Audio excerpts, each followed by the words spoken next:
last 10 years or so, I've been maintaining the same weight, same body weight, pretty lean, pretty ripped throughout those 10 years. So it's been a decade now that I've been weighing about 60, I'd say about 64. That's probably about the midpoint. 64 kilograms, let's say about 64 kilograms for the last decade. And my height is about 5 foot, I think 5 foot 10 or 5 foot 11 inches, which is about 1.77 meters tall. So my BMI ranks in at about 20 flat, bro. So I'm in the normal range. The normal range spans from 18.99 on the lower end of the spectrum, all the way up to about 24.99. So I'm comfortably within that normal range and closer to the lower end of the spectrum. So I'm pretty lean, pretty ripped. I would say that a lot of that is in part, or at least a component of that is in part due to my slight skeletal structure. So I've got very small bones, narrow, lean, small hands, small feet. And but I suppose that is compensated in a little bit by more than average muscle mass that I have on my body. But nevertheless, still really lean, still ripped, weighing in at about 64 kilograms for the last decade. So people look at me at sporting events, athletic events. I do endurance sports, so triathlon, and I've also dabbled in swimming before that. So initially when I started my endurance sport career, it was in swimming at the age of about 16, there or so. And then I transitioned to a bit of cycling, and eventually I found my way into triathlon, which is what I'm currently doing. And people will look at me and they think that I've been lean my entire life and it's all genetics. So today I just wanted to take a stroll down memory lane and unearth some proof that that is not the truth, and that I in fact was an obese, oh not obese, no, that's a lie. I was in fact overweight as an adolescent. And I remember being teased for being overweight, and that definitely affected my self-esteem, self-confidence. And I think that is something I'm still dealing with today. But that's the topic of another video. So for today I just wanted to show that I was not always lean, and genetically I definitely have the capability to be overweight, and I have proof of that, photographic proof, which I'd like to share with you today. So have a look at this. So let's start over here. So I've retained this photograph or set of photographs in plastic. I don't want to really uncover it, just because of the I want to maintain the quality of the photographs within. So look at have a look at this photo. You see there I'm fat-wristed, like Eisel massage. Bit of fat wrists going on there.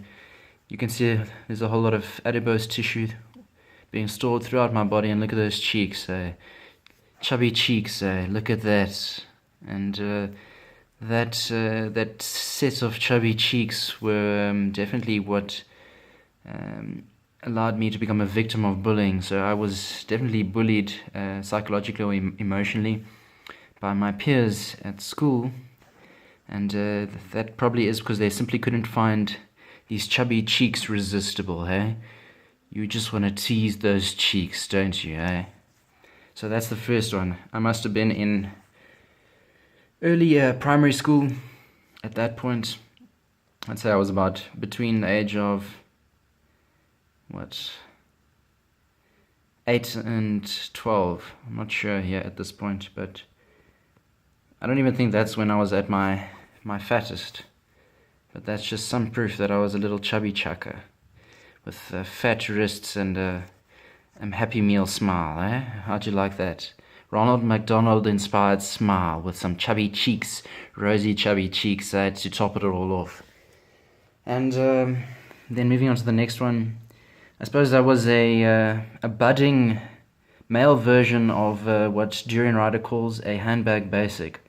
So I was a wallet wanker, a budding wallet wanker. You could see heavily influenced by my peer group, wearing brand name clothing, wearing necklaces, and just waiting for my time to turn legal so I could adopt the drink. That's your rite of passage in most Western cultures.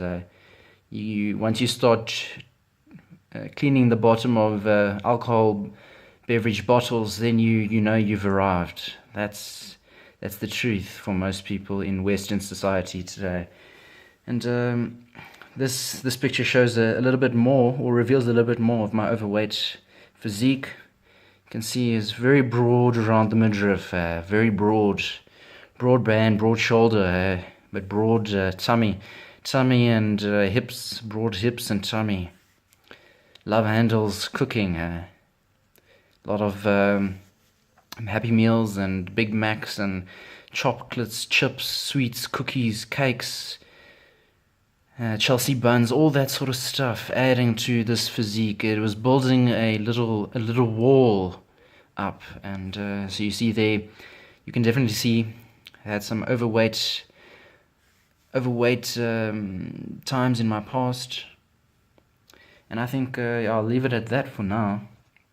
I think that shows fully that I've got some proof that I was in fact overweight, and that you too, if you are overweight or you have been overweight, that I suppose can give you hope in that you see that you can really attain a healthy body mass if you apply the right rules. So I was overweight as an adolescent, but I luckily got into a vegetarian way of eating very early, at like the age of about 12.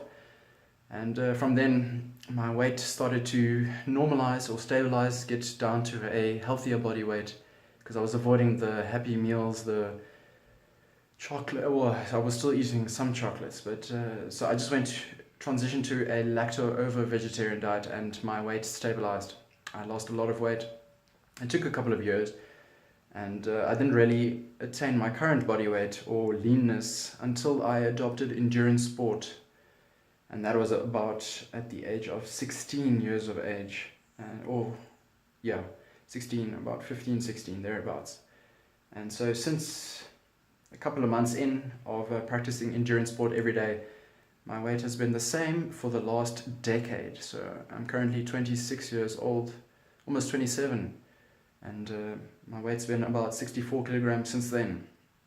BMI of about 20 flat. Lean gains, motherfucker. And so it's all about applying the right rules.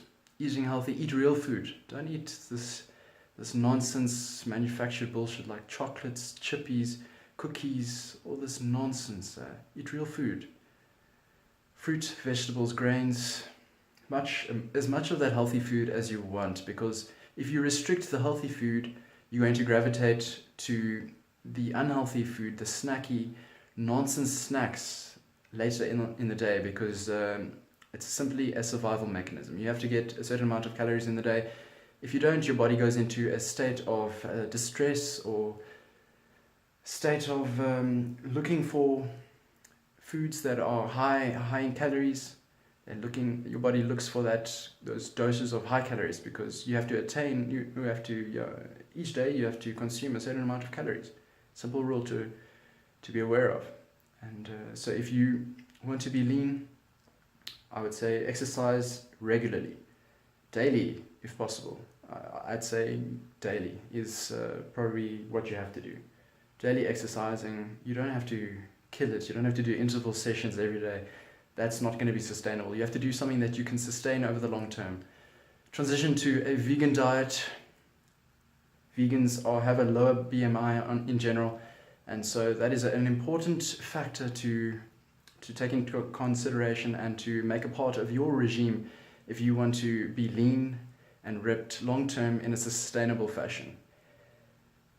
Another thing is drink enough water, and get off the pharmaceuticals if possible, because those things, pharmaceutical drugs, just wreak havoc with your endocrine system, and so they're going to be throwing hormones out of whack, which may result in you retaining weight that you don't want to retain.